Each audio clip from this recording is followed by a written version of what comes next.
I welcome you, brethren, to the Gospel Chariot. This is Philip Chida, the Gospel Chariot. This is a podcast where we talk about the Word of God. We want to learn from the life of Paul Marshall for Africa. We want to derive lessons from his life, from his. So we are going to dwell much on the Divine Commission of Paul Marshall for Africa, Part 1 and Part 2, as well as the Bible, the Holy Book of the Lord. This is a channel detached from the church publicity. Most of the people want to link it to the church. Yes, the church is running on its own, it has got its own publicity, but it's just myself, follower of Paul Marshall for Africa, wanting to amplify the voice of our Lord Jesus Christ so that it reaches all parts of the world before the coming of our Lord Jesus Christ. For the second coming of our Lord Jesus Christ is now imminent. So I'll be mixing Shona and the English here and there. In this lesson today, video inoi, tikuda kudzidza pamusoro pechinhu chinonzi kurayira vana, kukudza vana muchitendero, kukudza vana mukunamata. So I have got my Bible with me here. I will be reading from various books as we learn together. I encourage you to comment, share as you interact with through this platform. Let's read from the Divine Commission of Paul Marshall for Africa. Chitsauko chokutanga shizha rokutanga. Tichaverenga pa verse 2. Inoti, mugore ra 1929 na 1930 ndakadzidza katekizima yechiroma nasekuru vangu Nyamayedenga. Tainamata muteuro waishe pakuvata napakumuka misi yose. Nenguva iyi ndakanga ndisingagoni kuverenga sezvo ndainge ndisati ndapinda chikoro.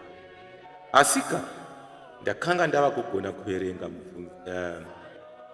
ndakanga ndava kugona kupindura mibvunzo nomusoro nokuita munamato waishe zvose.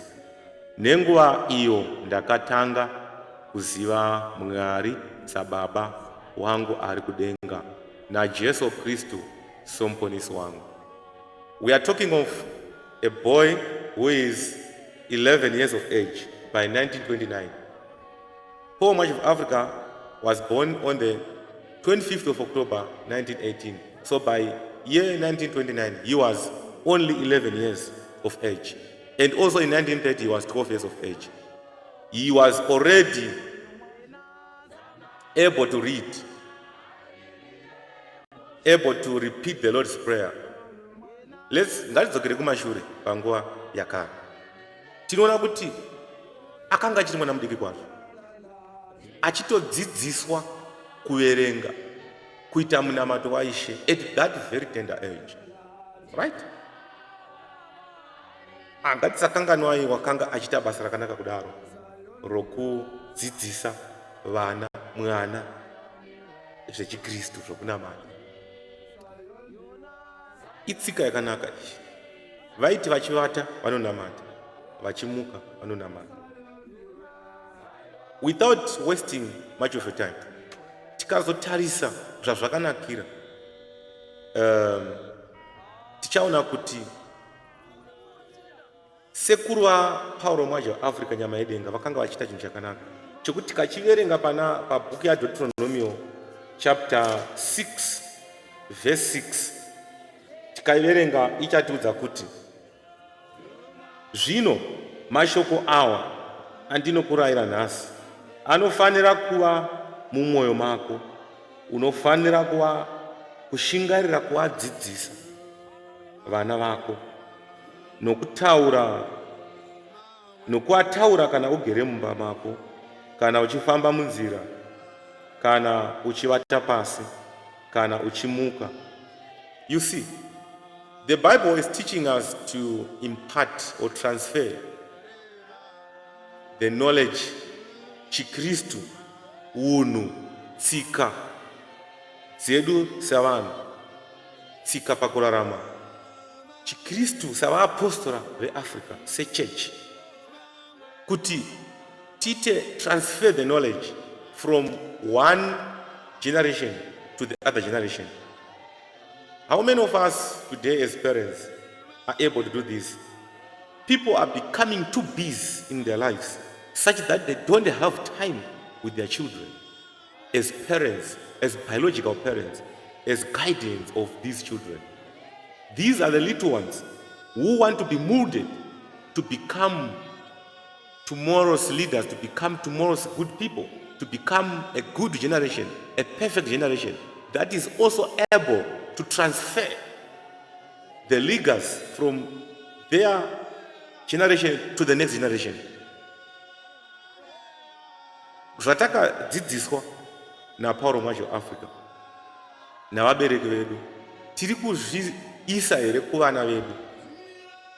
As a parent, do you find time to sit down with your children, kugara pasi muchitaura, uchivadzidzisa, uchivarayira, uchivadzidzisa unhu, uchivaratidza dzinza, uchivaratidza Chikristu, uchipatsanura, uchivaratidza zvakanakira kunamata, chii chinonzi kunamata, chii chinonzi kuzvipa kuna Mwari, chii chinonzi kuvimba naMwari, chii chinonzi kutsungirira pakunamata. We don't want a generation yekuti mangwana inenge kuti kaita problem inoenda kuvaprofita, inoenda kung'anga, inoenda kundotsvaka kundovhunzira zvakarambwa naJehovha Mwari. It starts now. If you fail to have time with your children, don't be surprised tomorrow. Some parents don't find value pachinamato. They vanonyanya kuvimba kuona vana vavo vachirayirwa navamwe. My teacher, yes, anytime, but these days they are also becoming too busy. They don't have time. So this is a neglected generation. Ndosaka uchinzwa kuti ama2K kana kuti ma2K. It's because they were neglected. They are being neglected. It's not their fault. It's our fault as parents. If we don't have time. Paul mwaja waAfrica akawanirwa nguva. Mukazoverenga pachitsauko 2 yet the divine commission of Paul mwaja waAfrica. Tinoona kuti ava kutoenda kuchikoro mugore 1931 aine 13 years of age. Achipinda pamasvaure kuenda kuchivhu. Hanzi ndichienda kuchikoro rudo rwaKristu rwaiti rukandizadza. Mwoyo wangu waizadzwa kwazvo, ndotaka kubuda musodzi. Ndainamata nzira yese ndichifamba.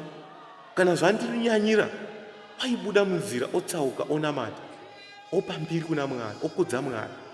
Because zvakaiswa maari nasekuru Nyamayedenga.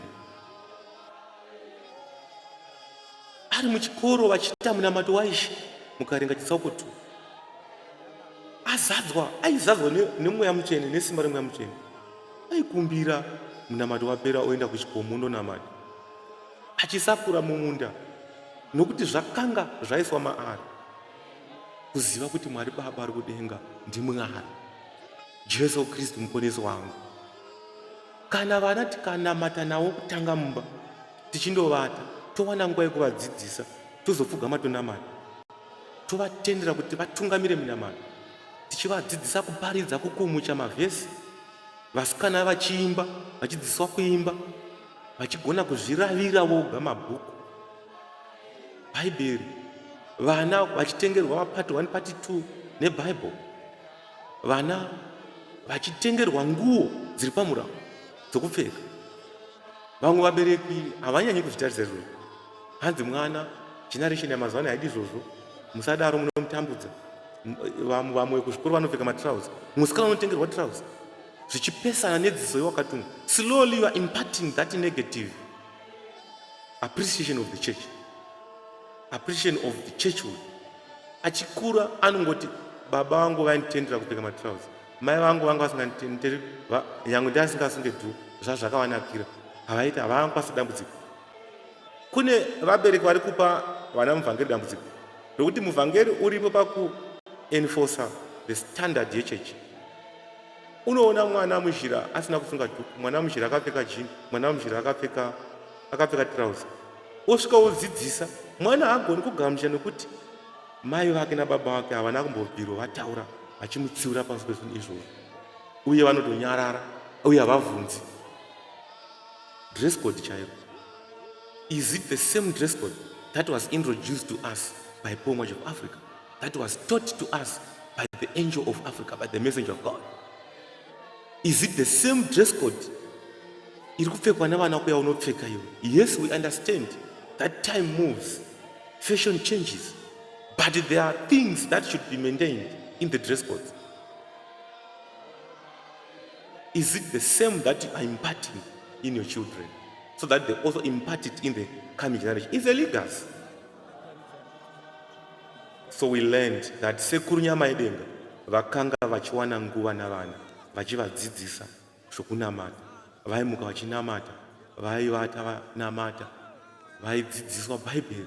Catechism is just a syllabus in the Church of Rome, the Roman Catholic Church.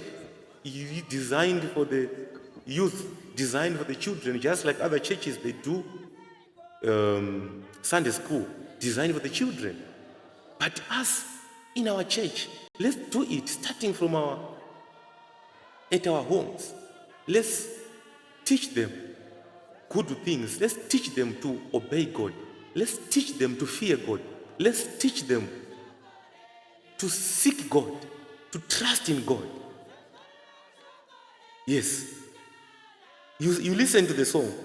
Jaya ringana taseko nzira yaro kana risinga changes zvinoreva shoko renyu. Ibhuku yamapisarema. Deuteronomy yataura kuti shingarira kudzidzisa mashoko emurau kuvana vako, uchimuka, uchivata, uchifamba munzira. Mukarenga bhuku yazvirevo chapter 22, bhuku yazvirevo chapter 22 verse 6, verse 6 ega ega, tamborenga Deuteronomy 6 verse 6, zvirevo chapter 22 verse 6. Rovedza mwana nzira yaanofanira kufamba nayo, ipapo kunyangwe akwegura haangatsauki panzira. SaPauro Much of Africa akuenda kuchikoro 13 years, 1 year after haana kutsauka munzira. Mukazoenda 1933 aine 15 years of age, ndo paakaziva kuti baba vangu panyika vasipo asi mai varipo, Mwari kudenga ariko. Akumbira mari yejuzi, mai vakamunyima mari yejuzi, kwaitonhora gore roro, kwaitonhora, aida juzi. Asi wakaziva kuti Mwari baba ari kumusoro kudenga, zvataverenga chapter verse 2 of chapter 1, hanzi ndakatanga kuziva Mwari baba wangu ari kudenga, ndakatanga kuziva Mwari sababa wangu ari kudenga naJesu Kristu muponesi wangu. 1933 achindokumbira mai varamba nejuzi 26 kuti atumire vahuchu kuHarare kuti vamutengere juzi. Muranda waMwari unoenda kuseri kwemba kwakundogwadama, ndiye gwadagwa kwakunamata kuna Mwari. Tikanzi Mwari ndimi baba vangu ari kudenga, handina mumwe baba panyika nokuti makavatora. Zvino taurai namai vangu kuti vandinzwire tsitsi, kuti vandipe mari yandakumbira ndindotengerwa juzi kuHarare randakumbira. Talk to my mother so that she feels sorry for me and give me the money that I have asked before for a warm jersey, so that I can send it to Harare by Mr. Uchu to buy me a warm jersey. Ipapo akapfugama akanzwa mai vakuti mamvura. Tikanzi mama, mai, tikanzi manya uya tora chirongo uende kundochera mvura, uende kutsime, wodzoka ndiende kupa mari yako. Akaenda achitenda Mwari nzira yese. Ndinokutenda Mwari baba, ndinoziva kuti ndimi mandipa mari iyi, mari yabva kwamuri. Nokutenda nokuti zvakaiswa maari kuti Mwari ari kudenga ndibaba, Jesu Kristu muponesi wako. This is a lesson that I just wanted to draw from the life as we read from the Divine Commission of Africa, part 1. Let's meet in the next video where we want to talk about a gift That should also be in us as the followers of Jesus Christ through the divine commission of Pomach of Africa. Signing out, Philip Chida. God bless you. God bless everyone.